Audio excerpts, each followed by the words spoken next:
अस्सलाम वालेकुम, मैं हूं शाज़ेब खानज़ादा। कोरोना वायरस से मुल्क की मईशत का बुरा हाल है, मगर हुकूमत अब एक ऐसा पैकेज लाई है जिसके बाद हुकूमत को उम्मीद है कि मईशत बेहतर होगी, रोजगार के मौके पैदा होंगे, सरमायाकारी बढ़ेगी। मगर इसे तहरीक इंसाफ की तरफ से कंस्ट्रक्शन में काम करने के लिए एक बहुत बड़ी एमनेस्टी स्कीम ख्याल किया जा सकता है, मगर इसका नाम एमनेस्टी स्कीम नहीं बल्कि पैकेज रखा गया है। एक अहम बात जो पहले ही हुकूमत ने क्लियर कर दी है, ये सहूलत महज प्लॉट खरीदने पर और उसके ट्रांजैक्शन पर नहीं होगी। प्लॉट खरीद कर आपको उस पर तामीर भी करना होगी, कंस्ट्रक्शन का प्लान बताना होगा और 2020 तक उसे मुकम्मल करना होगा, वरना आपसे पूछा जाएगा कि ये पैसा कहां से आया। यानी हुकूमत ने यकीनी बना दिया है कि ये सहूलत प्लॉट खरीद कर रखने के लिए नहीं है, प्लॉट में सट्टेबाजी करके कीमतें बढ़ाने के लिए नहीं है, बल्कि प्लॉट लेकर उस पर तामीर करना होगी ताकि इस शोबे से वाबस्ता दूसरी इंडस्ट्री का पहिया चले, लोगों को कारोबार मिले, लोगों को रोजगार मिले। तहरीक इंसाफ की हुकूमत इस्लाहात के नारे के साथ आई, बड़े पैमाने पर इस्लाहात की बात की, फिर दावे किए कि ब्लैक मनी के खिलाफ बड़ा क्रैकडाउन किया जाएगा। मगर अब हुकूमत ने एक मौका दे दिया है कि जो ब्लैक मनी कंस्ट्रक्शन इंडस्ट्री में लगेगा उससे कोई पूछगछ नहीं होगी। 1.5 साल तक हुकूमत पर दबाव रहा कि उसने रिफॉर्म्स के लिए जो क्रैकडाउन किया है उससे कंस्ट्रक्शन इंडस्ट्री का भट्टा बैठ गया है, कारोबार नहीं है, मगर हुकूमत कायम रही कि वो अपने रिफॉर्म से पीछे नहीं हटेगी। और अब हुकूमत ने एक बहुत बड़ी एमनेस्टी दे दी है। वज़ीर आज़म इमरान खान ने आज कंस्ट्रक्शन सेक्टर के लिए बड़ा पैकेज दिया और कहा कि जो भी इस साल कंस्ट्रक्शन सेक्टर में सरमायाकारी करेगा उससे आमदनी के ज़राए का नहीं पूछा जाएगा। जो भी इस साल कंस्ट्रक्शन सेक्टर में इन्वेस्ट करेंगे उनसे ये नहीं पूछा जाएगा कि उनकी सोर्स ऑफ इनकम क्या है। साथ ही वज़ीर आज़म इमरान खान ने कंस्ट्रक्शन सेक्टर के टैक्स फिक्स करने का ऐलान किया और कहा कि जो नया पाकिस्तान हाउसिंग स्कीम में सरमायाकारी करेगा उसका 90% टैक्स माफ कर दिया जाएगा। साथ ही वज़ीर आज़म ने सीमेंट और सरिये के अलावा दीगर सेक्टर्स के लिए विदहोल्डिंग टैक्स खत्म करने का भी ऐलान कर दिया। वज़ीर आज़म इमरान खान ने कंस्ट्रक्शन पैकेज का ऐलान करते हुए कहा कि घर बेचने वालों पर अब कैपिटल गेन टैक्स भी नहीं होगा। नया पाकिस्तान हाउसिंग स्कीम के लिए 30 अरब रुपए की सब्सिडी दी जाएगी, इसे और बाद में बढ़ाया जाएगा। ये बात वाज़ेह हो कि हम शुरू से ये मौक़िफ़ अपनाते आए हैं कि नया पाकिस्तान हाउसिंग स्कीम हुकूमती सब्सिडी के बगैर नहीं चल सकती। तहरीक इंसाफ की हुकूमत की तरफ से मुसलसल कहा गया कि सब्सिडी नहीं देंगे, बगैर सब्सिडी के इसको चलाएंगे। फिर 5 अरब की पहले सब्सिडी दी गई, फिर मजीद पैकेज का कहा गया और अब एक दफ़ा फिर 30 अरब रुपए की सब्सिडी दी गई है। हालांकि शुरू में जब हम ये सवाल बार बार करते थे कि नहीं चलेगा, इतने हाई इंटरेस्ट रेट्स हैं पाकिस्तान में, तो इस बात से इनकार किया जाता था। अब साथ ही इस हवाले से जो कंस्ट्रक्शन सेक्टर है उसने इस बात को वेलकम किया है। डेवलपर्स का कहना है कि इस पैकेज से ना सिर्फ तामीराती शोबे को तरक्की मिलेगी बल्कि इससे पाकिस्तान की मईशत को भी इस्तेहकाम हासिल होगा।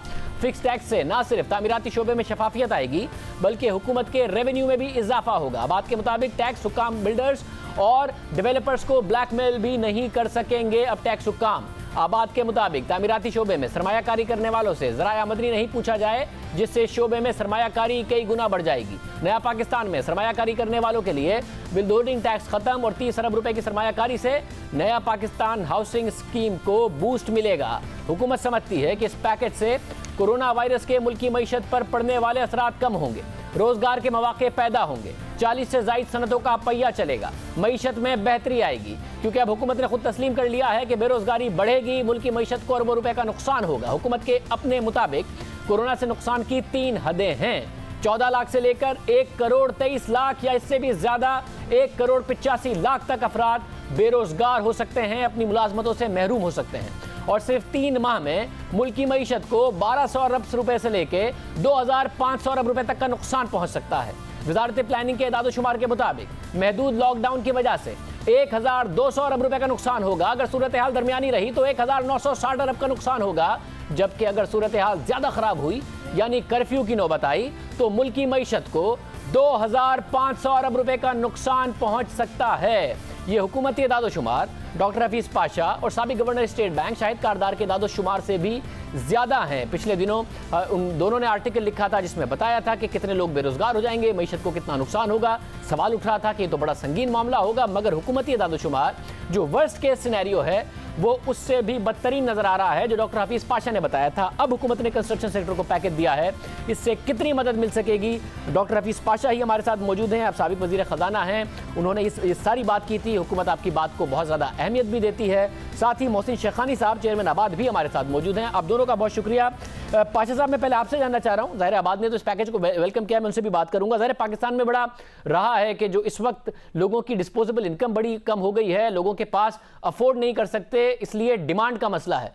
अब हुकूमत ने ये जो पैकेज दिया, आपको लगता है कि इससे मईशत का पहिया चलेगा? जो आपको लग रहा था कि बहुत ज़्यादा बेरोजगारी होगी, वो नहीं होगी? देखिए, कंस्ट्रक्शन इंडस्ट्री की खसूसियत ये है कि ये शोबा तेज़ी से उस वक्त चलता है जब पूरी माशी हालात में तेज़ी हो, और ये बड़े तेज़ी से गिरता है जब माशी हालात ख़राब होते हैं। तो इस वक्त ख़तरा ये था, पिछले साल भी आप देखिए कि हाउसिंग के इन्वेस्टमेंट में तकरीबन हमारा अंदाज़ा है कि 5 से 10% कमी आई थी। सवाल ये पैदा होता है कि प्राइम मिनिस्टर साहब ने तो ये बात बहुत मुनासिब यकीनन की है कि कंस्ट्रक्शन इंडस्ट्री एक लिहाज से लीडिंग सेक्टर होता है।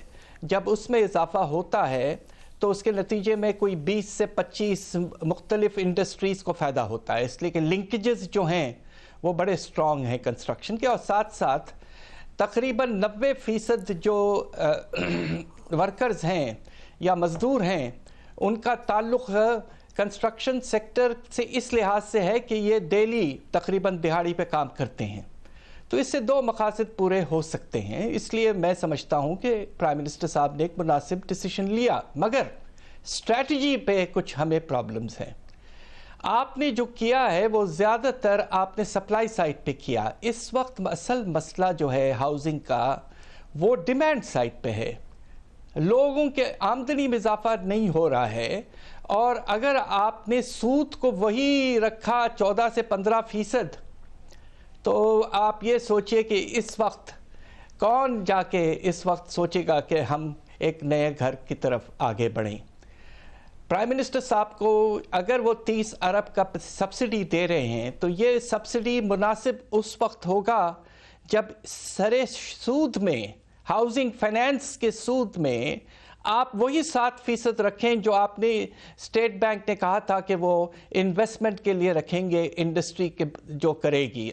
यानी कि आपको इस वक्त हाउसिंग को भी एक इन्वेस्टमेंट का दर्जा देना है, जिस तरह आपने अब कंस्ट्रक्शन को एक इंडस्ट्री का दर्जा दिया है। दूसरी तरफ एक बहुत ज़रूरी चीज़ ये है कि कोई अजीब सी हैरत सी बात है कि इस साल के बजट में गवर्नमेंट ने सीमेंट में ना सिर्फ एक्साइज ड्यूटी रखी है मगर उसको बढ़ाया। एक्साइज ड्यूटी सिर्फ उन चीज़ों पे होता है जो हम समझते हैं कि ख़राब है, यानी कि सिगरेट है या बेवरेजेस हैं। इस वक्त सीमेंट पे एक्साइज ड्यूटी होने की कोई लॉजिक नहीं है। तकरीबन वो 2000 रुपये फ़ी टन बन जाता है, उसको हटाना बहुत ज़रूरी है ताकि कॉस्ट ऑफ कंस्ट्रक्शन यकीनन उससे कम होगी। और साथ साथ क्रेडिट का एक स्पेशल हाउसिंग फाइनेंस की लाइन क्रिएट करें और 7% इंटरेस्ट रेट पे आप हाउसिंग फाइनेंस को लोगों को पहुंचाएं, तो उससे शायद डिमांड में इजाफा होगा और फिर बिल्डर से भी रिस्पांस आने की हमें उम्मीद हो सकती है। पर सर, मगर जो लोअर कॉस्ट है हाउसिंग है उसमें 30 अरब रुपए का पैकेज हुकूमत की तरफ से दिया गया है। आपको नहीं लगता जो लोअर कॉस्ट की डिमांड है वो वहाँ से पूरी हो जाएगी? साथ में इंडस्ट्री जो है आबाद, ये जितना भी कंस्ट्रक्शन सेक्टर है, वो कहता था हुकूमत ने जो क्रैक डाउन किया हुआ है कंस्ट्रक्शन सेक्टर पर और जो पूछा जाता है, सवाल पूछे जाते हैं, उसकी वजह से भट्टा बैठ गया है। अब अगर सवाल नहीं होगा तो उससे कंस्ट्रक्शन एक्टिविटी नहीं जनरेट हो जाएगी, जिसकी वजह से कम अज़ कम इस वक्त जो माशी दबाव आया हुआ है वो कम हो जाए। देखिए, वो उन लोगों के लिए हैं जो बिल्डर्स हैं, जो मिडिल क्लास या अपर मिडिल क्लास घराने हैं, या आप ये भी देखें कि जो वर्किंग क्लास कम्युनिटी है, छोटे छोटे 5-8 मरले के घर वाले जो हैं, उनके पास काला पैसा कम होता है। काला पैसा जो है वो बिल्डर्स के पास है, वो जो इन्वेस्टमेंट करेंगे। इसमें एक बात मैं अगर मुनासिब समझें तो कह दूं कि ये बहुत ही ज़रूरी है कि ये बात बिल्कुल वाज़े कर दी जाए कि ये कंसेशन सिर्फ 3 महीने के लिए है, इसलिए कि वरना ये तरह की एमनेस्टी और ब्लैक मनी को रिकग्नाइज़ करना, इसमें ख़तरा ये है कि FATF में इसके नतीजे में प्रॉब्लम खड़ा हो सकता है। अलबत्ता हालात इस वक्त गैर मामूली हैं, बहुत ही परेशान कुन हैं, तो हम कह सकते हैं कि हमने 3 महीने के लिए इंसेंटिव दिया है, मगर आगे चलकर ब्लैक मनी को एमनेस्टी बिल्कुल पाकिस्तान कभी नहीं देगा। मतलब आप समझते हैं ये एक बड़ी ज़बरदस्त किस्म की एमनेस्टी स्कीम है। जब माजी में एमनेस्टी स्कीम्स आती थी उसमें कम से कम 2-4% पेनल्टी ली जाती थी, जुर्माना किया जाता था। ये तो बगैर जुर्माने के एक बगैर ज़बरदस्त किस्म की एमनेस्टी स्कीम दे दी है लोगों के लिए। माजी में बड़ा खिलाफ होते थे वज़ीर आज़म इमरान खान, आके खुद भी एमनेस्टी लाए, मगर ये तो 0 पर एमनेस्टी है। जी यकीनन एमनेस्टी तो है, और इसमें कोई 1% या 2% भी नहीं देना पड़ रहा है। बहरहाल हालात गैर मामूली हैं, तो कुछ अरसे के लिए आप बिल्डर्स को इंसेंटिव ज़रूर दें। आपने एक और बहुत बड़ा इंसेंटिव दिया है, और वो ये कि आप फिक्स टैक्स के निज़ाम को ले आए हैं बिल्डिंग एंड कंस्ट्रक्शन में। अब आप ये सोचिए कि ट्रेडर्स बेचारे, लाखों ट्रेडर्स कहते रहे कि हमारे जो टैक्स का सिस्टम होना चाहिए हमारे साथ, वो फिक्स टैक्स का निज़ाम होना चाहिए।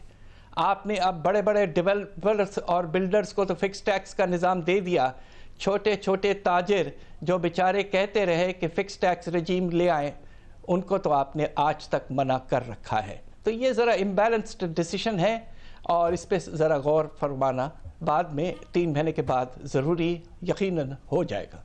पास साहब मेरे साथ रहेगा, मैंने आपसे उस बारे में भी पूछना है। आपने ज़ाहिर जो आर्टिकल लिखा उसी के बाद बहुत अफसोस हो रहा था कि इतने लाखों लोग बेरोजगार हो जाएंगे। जो हुकूमत के अपना वर्ष के सिनेरियो है उसमें तो तकरीबन 1,85,00,000 तक लोग बेरोजगार हो सकते हैं। मैं सवाल से सवाल करूंगा। मोहसिन शेखानी साहब चेयरमैन आबाद भी हमारे साथ मौजूद हैं। ज़ाहिर है आप लोगों ने, कंस्ट्रक्शन इंडस्ट्री ने बड़ा वेलकम किया इसको, मगर पहले प्रॉब्लम ये नहीं आ रहा था कि लोगों की डिमांड नहीं थी, लोगों के मुआशी हालात ठीक नहीं थे।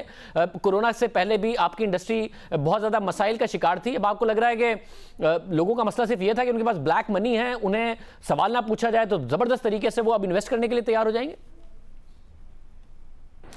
मैं समझता हूं कि लोगों के पास पैसा तो है, एक टैक्स के नेट की वजह से मैं समझता हूँ टैक्स के जो इश्यूज़ आ रहे हैं उससे घबराना शुरू हो जाते हैं। वैल्यूशन की चीज़ें चल रही थी, जो बाकी एजेंसियों की तरफ से खौफ आ रहा था, वो एक था। लेकिन मैं इसमें सबसे इम्पॉर्टेंट आप ये देखें कि लो कास्ट हाउसिंग जो अपना पाकिस्तान जो भी अथॉरिटीज़ हैं उस हवाले से देखा जाए कि 30 लाख रुपए में जो घर होगा, और उस पर भी फोकस है, वो बहुत बड़ा फोकस है, जिसमें इंटरेस्ट रेट उन्होंने कम किया है, सब्सिडाइज लोगों को फ़ायदा दे रहे हैं, और ये वाला बहुत बड़ा क्लाइंट होगा। ये इतनी बड़ी रिक्वायरमेंट है हमारे मुल्क की कि हम सोच ही नहीं सकते। ये जो कच्ची आबादियां हैं ये सब की रिक्वायरमेंट है। ये लोग सब चाहेंगे कि हम इस तरफ जाए, कहीं प्लान स्कीम हो जाए, कहीं उनके बच्चे भी उसी अच्छे माहौल में, जहां हॉस्पिटल भी हो, जहां पार्क भी हो, जहां आपका स्कूल्स भी हों। तो मैं समझता हूँ कि ये बहुत बड़ी एक्टिविटी ज़रूर शुरू हो जाएगी। ये भी आपको लोगों को कि 31 लाख में 120 गज का मकान मिल जाए, 35 लाख में मकान मिल जाए, इनिशियली 2 बेडरूम हो, 1 लिविंग रूम हो, तो ये बहुत बड़ा काम है पूरे पाकिस्तान में। ये बहुत बड़ी डिमांड है इसके अलावा। मतलब यानी आप कह रहे हैं लोगों के पास पैसा है। एक तरफ ये कहा जा रहा है कि बहुत बेरोजगारी है, लोगों के इस वक्त हालात बहुत ख़राब हो गए हैं, खुद हुकूमती नंबर सब बेरोजगारी के बहुत ज़्यादा हैं और मुस्तकबिल में बात हो रही, मगर आप कह रहे हैं कि पैसा उनके पास बहुत है, बस वो डिक्लेयर नहीं करना चाह रहे थे। अब सवाल नहीं पूछा जाएगा तो बहुत ज़्यादा पैसे अब इन्वेस्ट होंगे और ज़बरदस्त तरीके से इंडस्ट्री चलेगी।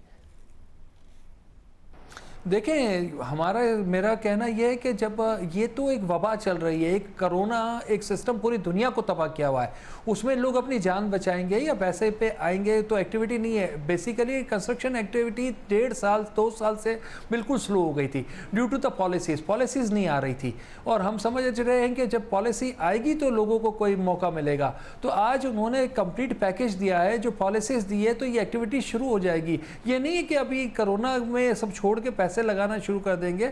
चीज़ें जो प्रोजेक्ट चल रहे हैं, जो 500-600 प्रोजेक्ट अभी पाकिस्तान में चल रहे हैं, वो तो इनिशियली कम से कम एक्टिवेट होने शुरू हो जाएंगे। मजीद इस पे जो रिलीफ आया है तो बाकी लोग भी कंस्ट्रक्शन की तरफ मुतवज्जो होंगे, और इस इंडस्ट्री को जो दर्जा था वो कभी भी नहीं मिला, आज इसको इंडस्ट्री का दर्जा भी दिया गया और इसके रूल्स भी बनाए जा रहे हैं, इसका बोर्ड भी बनाया गया है। तो बहुत इंपॉर्टेंट इंडस्ट्री होती है पूरी दुनिया में, बैकबोन की तरह इसको तस्वुर किया जाता है। हमारे मुल्क में तो इसको इंडस्ट्री अब डिक्लेयर करके के इसके सारी इम्प्लीमेंटेशन की जा रही है, ना इसमें फाइनेंस है, ना कोई इसमें बैंकों का इन्वॉल्वमेंट है। पूरी दुनिया तो 80% फाइनेंस पे चलती है हाउसिंग पे, तो हमारा तो कुछ भी नहीं था, जब पॉलिसीज ही नहीं थी हमारे तो फोरक्लोजर लो ही नहीं था। मगर शहरी साहब, ये ज्यादा अच्छा होता ना कि बैंक से लोन लेने पर किसी भी शख्स को कहा जाता कि जी आपको रियायती कर्जा मिला करेगा, जिस तरह दुनिया भर में मॉर्गेज पर इंडस्ट्री चलती है। इस वक्त ये पैकेज कंज्यूमर के लिए है या आप लोगों के लिए है? क्योंकि आप खुद कह रहे हैं 400-500 प्रोजेक्ट आपके ऑलरेडी चल रहे हैं, अगर वो ही पूरी तरह नहीं बिके जो आपके 400-500 प्रोजेक्ट है, इसका मतलब है मार्केट में सप्लाई तो है, डिमांड का मसला है। तो डिमांड अगर नहीं आ रही थी तो फिर अब कैसे डेवलप हो जाएगी? पैकेज आपके लिए है, लोगों के लिए है? नहीं, उन 400-500 प्रोजेक्ट तो ऑलरेडी तकरीबन 60% 70% बिके हुए हैं, बन रहे हैं, अंडर कंस्ट्रक्शन थे, जो अभी चल रहे हैं, नॉर्मल रूटीन में चल रहे हैं। अब तो नए प्रोजेक्ट आने की हम बात कर रहे हैं। ये तो वो लोग हैं जिनको फाइनेंस मिलेगा, जिनको एक्टिविटी होगी, जो लो कास्ट हाउसिंग के हवाले से हम बात कर रहे हैं। 50 लाख घरों की बात कर रहे हैं। मैं कह रहा हूँ 50 लाख घर ना हो, 5 लाख घर हो, 5 लाख से शुरू तो हो, कहीं पॉलिसी आएगी तो शुरू होगा। इतनी बड़ी इंडस्ट्री में पॉलिसी ना आना, चीज़ें कंप्लीट ना होना, अभी इसमें अप्रूवल अथॉरिटी का प्रॉब्लम्स है, अभी वो फाइनलाइज होना है। हम तो कह रहे हैं उसको भी प्राइवेट सेक्टर में, जैसे एलडीए को लाहौर डेवलपमेंट अथॉरिटी में प्राइवेट सेक्टर को बैठाया, बाकी इलाकों में भी प्राइवेट सेक्टर को इन्वॉल्व करें, ताकि ये अथॉरिटी में जो 2-2 साल अप्रूवल में लगते वो भी ना लगे और ये एक्टिविटी फास्ट हो। यानी शकारी साहब, 2 साल तक आप लोगों को प्रॉब्लम रहा, मुझे बताइएगा, आप ये कह रहे हैं 2 साल तक आप लोगों को प्रॉब्लम रहा। हुकूमत कहती थी कि जी हम ज़बरदस्त रिफॉर्म्स लेकर आ रहे हैं, हम किसी से ब्लैकमेल नहीं होंगे, हम पाकिस्तान का टैक्स निज़ाम ठीक कर देंगे, अब काला पैसे वाला जो है वो प्रॉपर्टी में नहीं इन्वेस्ट करेगा, जिसने करना इंडस्ट्री में करे, वाइट मनी हो। तो अब हुकूमत ने वो अपने सारे के सारे स्टेप जो 2 साल तक रखे और आप कहते रहे कि हमारी कंस्ट्रक्शन इंडस्ट्री का भट्टा बैठ गया है, उनको रिवर्स कर दिया है, और रिवर्स करने की वजह से अब आपका कारोबार दोबारा चलना शुरू हो जाएगा। बिल्कुल, मेरा ये कहना है कि ये इसमें कुछ चीज़ें मज़ीद बेहतर होने की ज़रूरत है। जो बोर्ड बनेगा वो मज़ीद डिसीजन लेगा। जब ये नोटिफिकेशन होंगे तो उसमें देखना है कि सिर्फ ज़मीनों के अंदर कोई इन्वेस्टमेंट ना हो, ये कंस्ट्रक्शन के लिए रिलीफ हो सारा, इसलिए कि कंस्ट्रक्शन होगी तो आपकी पूरी इंडस्ट्री, लाइट इंडस्ट्री चलेगी, जॉब क्रिएशन होगी। खाली ज़मीन लेके कोई रख लेगा तो उसको वो इंसेंटिव नहीं मिलने चाहिए। सारी चीज़ें नोटिफिकेशन जब होंगे, जब चीज़ें लिखी जाएंगी तो उसमें आएंगे।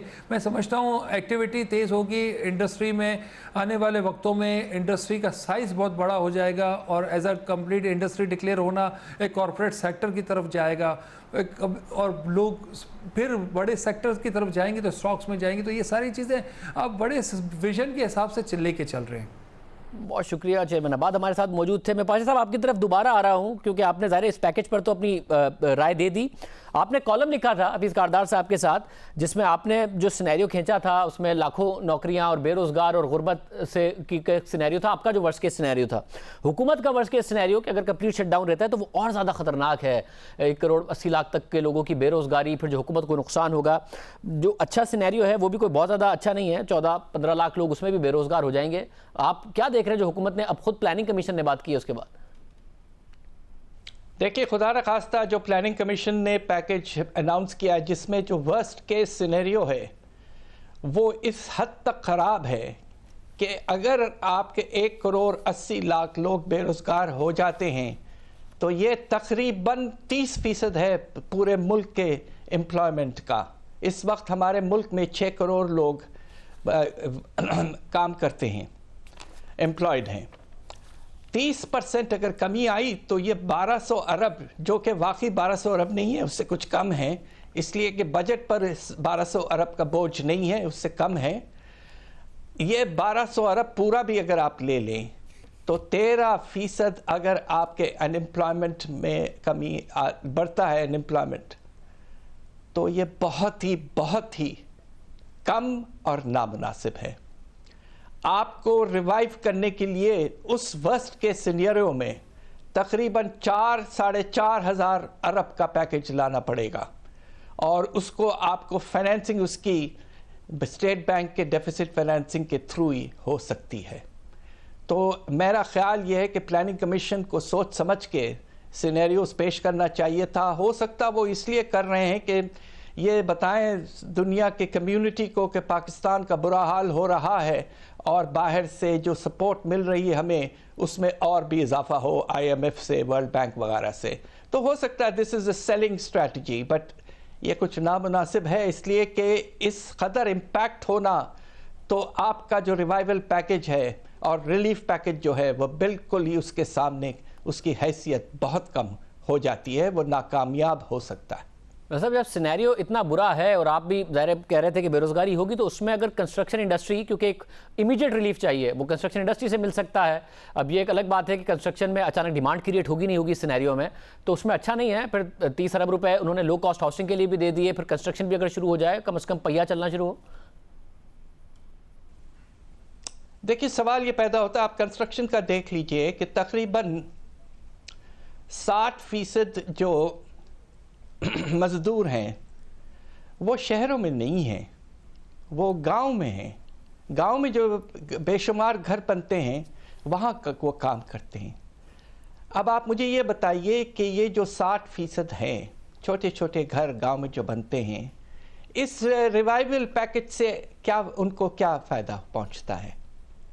ये तो शहरों के लिए और बड़े बड़े बिल्डर्स और डेवलपर्स और हाउसिंग स्कीम्स के लिए है, नया पाकिस्तान हाउसिंग स्कीम के लिए है। तो इसलिए सोच समझ के हमें आगे बढ़ना चाहिए और अपने पैकेज को इस तरह टारगेट करें कि जो असल में लोग मुतासिर हो रहे हैं, बेरोज़गार हो रहे हैं, उनकी तरफ हमारी टारगेटिंग हो और कोशिश ये करें कि उनको फ़ायदा पहुँचे।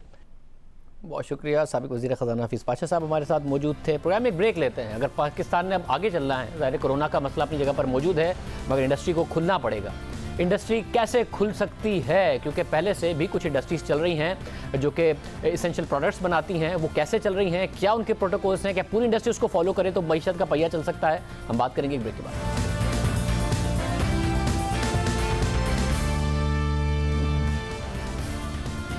पूरी दुनिया की मईशत कोरोना वायरस की वजह से बुरी तरह मुतासिर हुई है। एक अंदाजे के मुताबिक अगर कोरोना का असर कम रहा तो आलमी वर्कफोर्स यानी दुनिया में जो काम करने वाले लोग हैं उन्हें 860 अरब डॉलर्स का नुकसान होगा, और अगर दरमियाना असर रहा तो फिर ये 1720 अरब डॉलर्स का नुकसान हो सकता है, और अगर ज्यादा असर रहा तो 3440 अरब डॉलर्स का दुनिया भर के काम करने वालों को, वर्कफोर्स को नुकसान होगा, यानी आम आदमी को इसका नुकसान तकरीबन 3500 अरब डॉलर्स तक हो सकता है।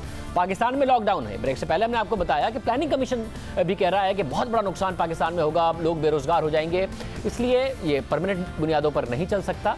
लॉकडाउन को ख़त्म होना, उसके बाद इंडस्ट्री का चलना बहुत ज़्यादा लाजमी है, और लॉकडाउन करना लाजमी था ताकि सूरत हाल पर काबू पाया जा सके। मगर अब सनतें चलें तो कैसे चलें, क्योंकि कुछ सनतें अभी भी फ़ाल हैं। उनमें से एक इदारा यूनिलीवर है।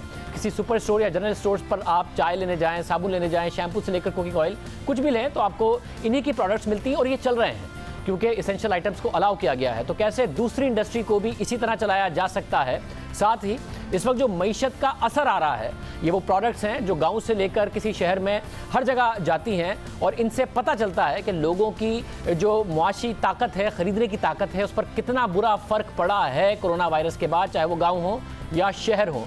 वो पत्ती का बड़ा डब्बा खरीदते हैं, छोटा डब्बा खरीदते हैं, कुकिंग ऑयल का बड़ा डब्बा खरीदते हैं, छोटा, सब इस बात की निशानदेही करता है कि लोगों की इस वक्त पैसा उनके पास कितना है। यूनिलीवर के chief executive officer Aamir Paracha इस वक्त हमारे साथ मौजूद हैं। पराचा साहब बहुत शुक्रिया। पराचा साहब, सबसे पहले आपसे जानना चाहूँगा, ज़ाहिर आपकी इंडस्ट्री चल रही है, इनफैक्ट प्रोडक्शन सेल्स सब और ज़्यादा चल रही है, इंडस्ट्री बंद है, अब शहरों ने ज़ाहिर खुलना है, उसके बाद इंडस्ट्री ने चलना है। आप क्या ऐसे SOPs फॉलो कर रहे हैं, क्या ऐसे प्रोटोकॉल्स फॉलो कर रहे हैं जो कि दूसरी इंडस्ट्री को भी खोलने की हुकूमत इजाज़त दे और उनको बताए कि जी आपने ये करना है, उसके बाद आप अपनी इंडस्ट्री चला सकते हैं, लोगों को किस तरीके से फासले पर रखना है, क्या करना है?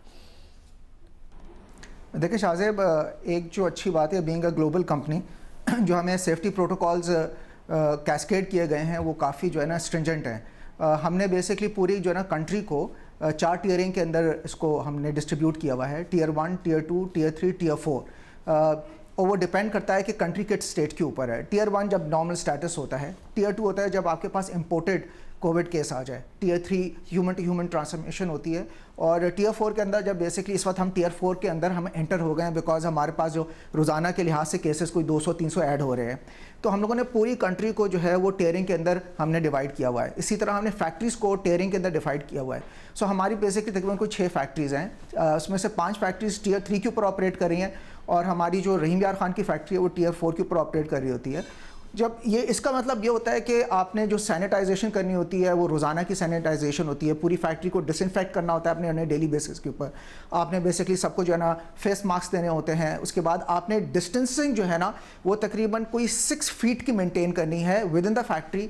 इवन जो ट्रांसपोर्ट होती है उसके अंदर जो सीटिंग होती है उसके अंदर भी बेसिकली आपने डिस्टेंसिंग जो है ना वो 3 से 6 फुट के अंदर मेंटेन करनी होती है। फिर ट्रांसपोर्टिंग जो भी जो है वो ट्रांसपोर्टर होता है वो रोज़ाना जो है वो सीट्स को, डोर्स को वो जो है ना डिसइंफेक्ट कर रहा होता है। सो इस तरह के बेसिकली जो फैक्ट्री के प्रोटोकॉल्स हैं वो काफ़ी स्ट्रिक्ट हैं। एक जो अच्छी खुशाइन बात यह है कि जो पंजाब गवर्नमेंट की तरफ से जो अभी जो SOPs आए हैं वो काफ़ी हद तक बेसिकली वो Tier 4 SOPs के मुताबिक हैं। मेरे ख्याल में चैलेंज ये है कि वर्ल्ड वाइड जो कंट्री वाइड है अगर उसको डिप्लॉय करना चाहें तो रिस्पेक्टिव कंट्रीज़ किस हद तक इसको जो है फॉलो करेंगी। इसी तरह हमने सिटीज़ के अंदर टियरिंग की हुई है। फॉर एग्जांपल हमारे जो 4 जो एपिसेंटर बन चुके हैं, जो DG खान है, गुजरात है और आपका जो सखर है, वो Tier 4 सिटीज़ के अंदर आ गए हैं। अब हमारे जो सेल्समैन एक्चुअली जो जाते हैं उसके अंदर हमने उनका जो टाइम मार्केट के अंदर है उसको कट डाउन कर दिया है। वो जब जाते हैं तो सैनिटाइजर्स उनके पास होते हैं। जब वो कैश हैंडलिंग करते हैं तो उन्होंने हर कैश हैंडलिंग के ऊपर उन्होंने अपने हाथ को सैनिटाइज करना है।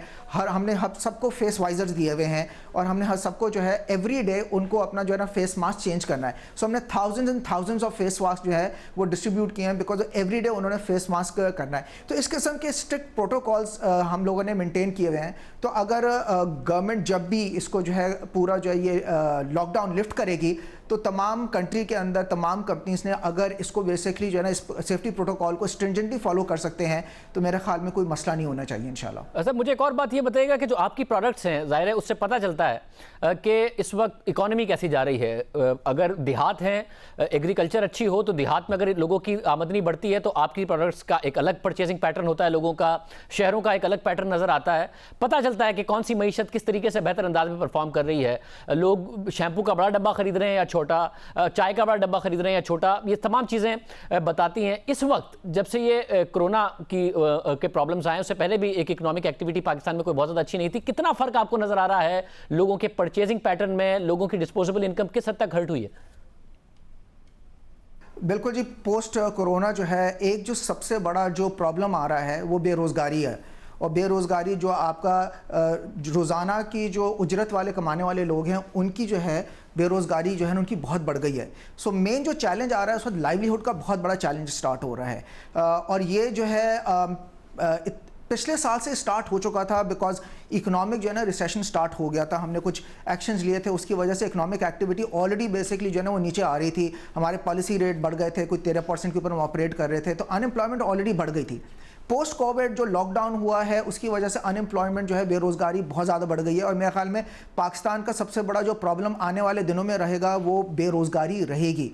अगर आप हमारे प्रोडक्ट्स का देखते हैं तो पोस्ट कोविड जो मेन प्रॉब्लम है वो ये है कि कुछ आर्टिकल्स हैं या कुछ प्रोडक्ट्स हैं जो कुछ मसनूआत हैं जो कि ज़्यादा अच्छी बिक रही हैं। फॉर एग्जांपल हमारे जो सैनिटाइजेशन के जो प्रोडक्ट्स हैं, जिस तरह हम पाकिस्तान की सबसे बड़ी जो है साबुन बनाने वाली कंपनी है, तो उसकी सेल बढ़ गई है क्योंकि ये कोरोना के लिए फाइट करने में सबसे ज़्यादा पुरअसर है। उसके अलावा कुछ हमारे जो सैनिटाइजेशन प्रोडक्ट्स हैं, जो डिसइंफेक्टेंट्स हैं, फोक क्लीनर्स हैं, वो बढ़ गए हैं। मगर जो पर्सनल केयर आइटम है जैसा शैम्पूज़ हैं या फेस क्रीम्स हैं वो उतनी ज़्यादा बिक नहीं रही, या आइसक्रीम है वो उतनी नहीं बिक रही है। चाय ज़्यादा मिलना शुरू हो गई है बिकॉज ये रोज़मर्रा की चीज़ें हैं, जिस तरह आटा है, दाल है।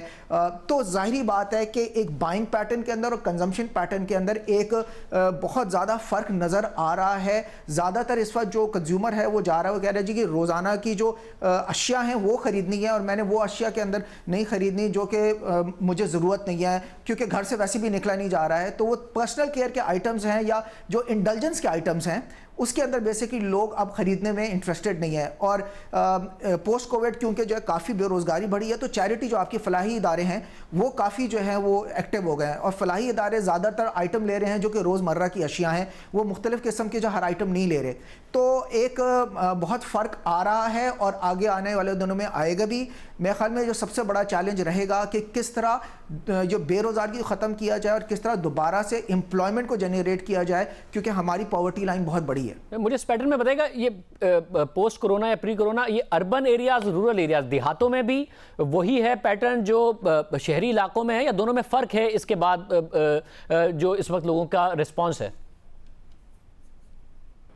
अच्छा, इत्तेफाक से ये आपको इस वक्त जो है ना यूनिफॉर्म पैटर्न मिलेगा, अर्बन के अंदर भी और देही इलाकों के अंदर भी आपको पैटर्न एक ही मिलेगा। इस वक्त ज़्यादातर लोग जो जा रहे हैं वो बिल्कुल जो है ना वो एवरीडे कमोडिटीज़ आइटम जितनी भी हैं उसके ऊपर ज़्यादा ख़रीदारी हो रही है। ये जो लग्जरी आइटम्स हैं, ये इंडल्जेंस के जो आइटम्स हैं उसके ऊपर ख़रीदारी इस वक्त नहीं हो रही है, और ये एक पैटर्न बेसिकली बिल्कुल क्लियरली नज़र आ रहा है। और क्योंकि हर कोई हाउस बाउंड हुआ है, घर से निकल नहीं सकता है, तो ज़्यादातर जो है ना चीज़ें जो आप बाहर जाते हैं और चीज़ें इस्तेमाल करते हैं वो चीज़ें बिल्कुल भी नहीं इस्तेमाल हो रही हैं। इसी तरह आपकी रेस्टोरेंट इंडस्ट्री बिल्कुल जो है ना इस वक्त हॉस्पिटैलिटी इंडस्ट्री है वो शट डाउन हुई है। तो पोस्ट कोरोना बहुत ज़्यादा फ़र्क आया है, यानी कि इंटरेस्टिंगली काफ़ी आर्टिकल्स आ रहे हैं कि जो पिछले 2 हफ्ते के अंदर जितनी दुनिया चेंज हुई है वो पिछले जो है 10 साल में नहीं चेंज हुई है, और ये आगे आने वाले दिनों के अंदर ये पैटर्न के अंदर बहुत मेन शिफ्ट आने वाला है एक्चुअली।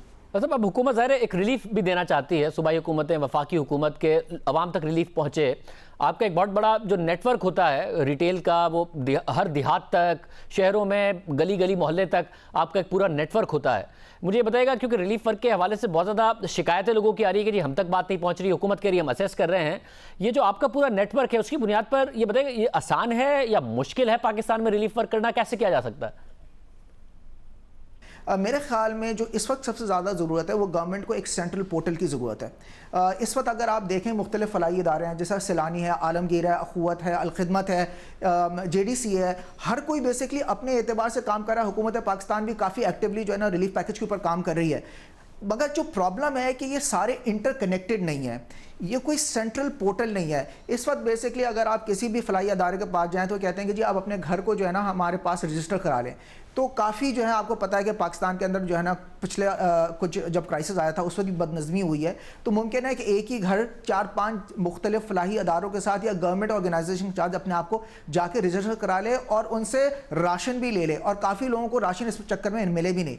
जो बहुत ज़्यादा ज़रूरी है, डिजिटाइजेशन की ज़रूरत है इस वक्त, उनको बेसिकली एक सेंट्रल पोर्टल बनाने की ज़रूरत है जहाँ पे वो घर को टैग करें, और अगर कोई फलाही अदारे के पास वो जाए और अपने आप को रजिस्टर कराने की कोशिश करे तो सेंट्रल पोर्टल के ऊपर वो विजिबिलिटी हो दूसरे फलाही अदारों को कि जी आप एक फलाही अदारे से ऑलरेडी राशन ले चुके हैं और आप क्वालिफाई नहीं करते, अब हम ये उधर डाइवर्ट करेंगे जहाँ पे किसी ने अभी तक किसी भी जो फलाही अदारे से ये राशन नहीं लिया। यूनिलीवर जो है तकरीबन उसने कोई 200 मिलियन रुपए प्लेज किए हैं कोरोना वायरस को फाइट करने के लिए, और इसको हमने तकरीबन कोई 4 हिस्सों के अंदर तोड़ा है।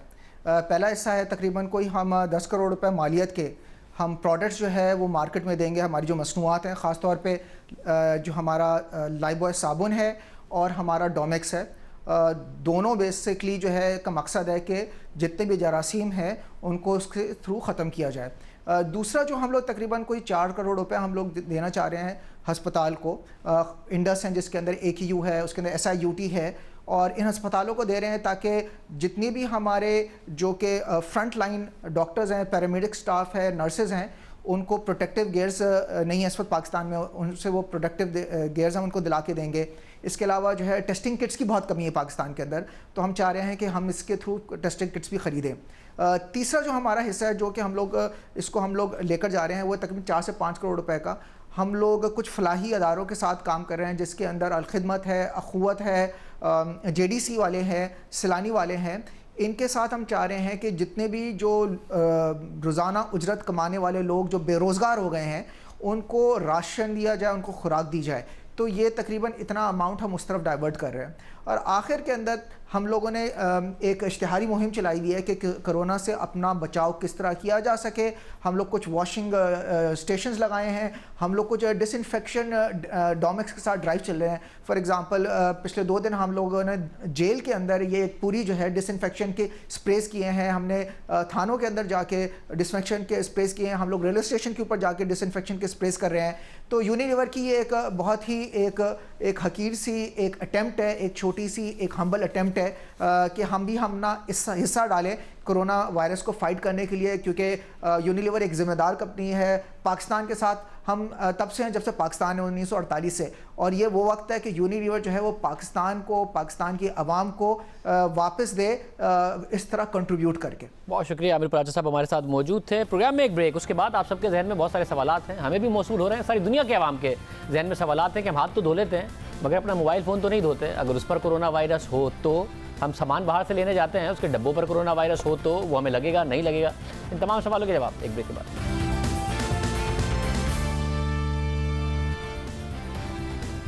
कोरोना से पूरी दुनिया मुतासिर है। 10.5 लाख लोगों से जायद इस वक्त केसेस आ चुके हैं सारी दुनिया के लोगों में, और पाकिस्तान के अवाम में भी ये सवाल उठ रहा है कि कोरोना कैसे कैसे लग सकता है। हाथ तो धो लेंगे, मोबाइल फ़ोन का क्या करेंगे, बाहर से शॉपिंग करके लाएंगे तो डब्बों का क्या करेंगे, जो चीज़ें हम खोलेंगे।